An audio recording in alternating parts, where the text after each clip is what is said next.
urumogi rwica ubwonko kuko urumogi kurunywa wa mwotsi winjira mu bwonko ugatangira kubona ibidahari kuba witaka nibwo bwenge kuva mu byaha niko kujijuka.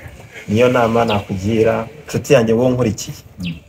Turasuhuza abari mu majyepfo, mu majyaruguru, iburasirazuba ndetse n'iburengera bwaryo, n'abari mu mujyi wa Kigali ndetse n'ibwota Masimbi, aba diaspora namwe turabasuhuje aho muri. Uyu munsi rero ni kakagaruka, uyu munsi turi kumwe n'umutumirwa nkuko dusanzwe dukorana.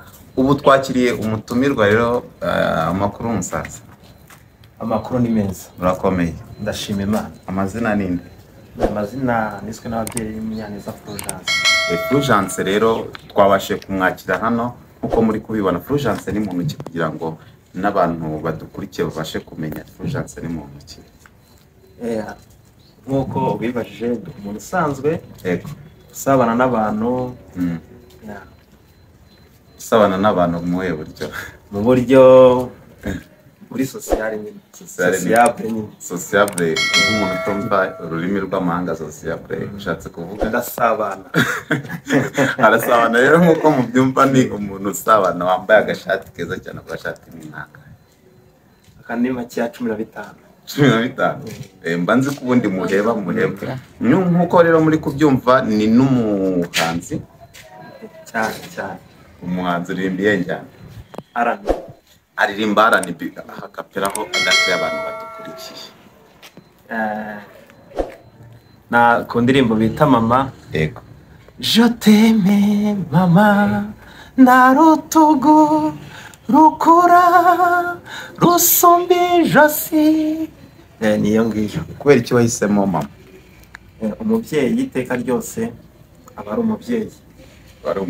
Ari umubyeyi. Nararebye mu bintu byose, numva mu ndirimbo zose nakora nabanza Imana kuyiririmbira, kuko ariyo nabanje gukora indirimbo bita number 1. Navuga ati reka na Mama ndebe icyo namwitura. Abona icyo nakwitura umubyeyi wanjye, kuko ibyo umubyeyi aba yaragukoreye kuva ukiri umwana, agutwita amezi 9, ukiri urusoro, akugendana, akuruhana, ni byinshi. Ntabwo wabona icyo wamwitura.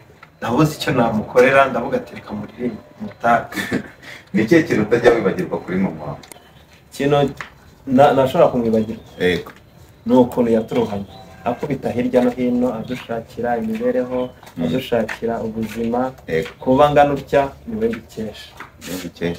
Akwiye kuhabwa respect. Umuntu aguhaye amahirwe ni ikihe kintu wamubwira, cyane ko dukurikiwe n'imbaga z'abantu benshi bagiye batizi mu buryo bugiye butandukanye? Ni ikihe kintu wamubwira? Urukundo yampaye. Yampaye urukundo rwinshi cyane. Fulgence, ubundi noneho rero reka tuve noneho mu buzima busanzwe, noneho twinjire mu kintu waje kumenya gute ko ufite impano nk'iriya? Impano kugira ngo nyiyumvemo naje kuyisangamo. Ntabwo ari ukuvuga ngo ni ikintu umuntu wabinoje. Ubwanjye numvaga mbikunze cyane kuririmba. Watangiye kubyiyumvamo hashize igihe kingana iki? Hashize imyaka 3. Imyaka 3? Ugeze uririmba muri korali? Narimbye muri korali. Yitwa ngo iki? Nakuriye muri korali y'abana muri Gatolike. Iyo korali tuza no kwita izina yitwa Saint Agnes kuri Paroisse ya Gikondo. Niyo nakuriyemo cyane. Niyo wakuriyemo ariko kuvuga nkaho utakirimo? Kubera ubuzima bwa buri munsi ubu ngubu ntabwo binyemera ko naba mu mwanya wo kuba muri korali. Ugitera inkunga se wenda kuba aho ni ubundi buryo. Uje kwinjira muri studio, ukigera muri studio ni ikihe kintu cya mbere cyakugoye bwa mbere ujya kwikorera indirimbo yawe wenyine? Ikintu cyangoye bwa mbere ni ukugendana na beat. Ibyo byarangoye cyane. Byari ubwa mbere byarangoye kugendana na beat, ariko ko nari ndi kumwe na bagenzi banjye ko bari batatu bahagenaga babinoza, bakabikora gutya, ririmbo utya, garukiriza aha, zamura. Naragerageje icyo genda bikora. None ubu ngubu ndashima Imana ko sigaye ngerageza. Yego. Nkuko mubyumva rero, ni umuririmbyi akaba n'ikindi kindi. Ndi n'umukinnyi wa filime. Buriya cyane. Ni iyihe role wumva ukunda cyane kurusha izindi? Role nkunda cyane niyo kugira abantu inama. Kugira abantu inama? wakira akantu gatoya wereka abadukurikiye. Nk'akantu gatoya. Umuntu muri gukina nawe uri imbere. Okay, reka bari wowe nkakinana nawe. Sibyo ari ikibazo? Njye ntabwo mbimenyera ariko wenda kinana ubwira uriya mu cameraman nta kibazo. Okay, nta kibazo. Yego. Nshuti yanjye nkunda, sibyo? Kunywa ibiyobyabwenge si byiza, itabi ririca. Kugira ngo wemere ko ibyo nkubwira ari ukuri, uzajya iwawa. Abenshi uzasanga barazize iki cyangwa bafungiwe iki? Itabi, urumogi. Urumogi rwica ubwonko. Kuko urumogi uko urunywa wa mwotsi winjira mu bwonko ugatangira kubona ibidahari. Sibyo?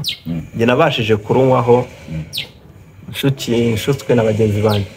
Barakubwira ngo dore Pandagare ukumva ko ihari koko. Sibyo? Ari ukugira ngo rero ujye we ugira ikikango kidahari, gabanya ibiyobyabwenge. Ahubwo inzira nziza nakuganishamo ni inzira y'Uwiteka, kuko wasanze Uwiteka abayagana inzira nziza, kandi kuva mu byaha nibwo bwenge. Kubaho Uwiteka kubaho Uwiteka nibwo bwenge, kuva mu byaha niko kujijuka.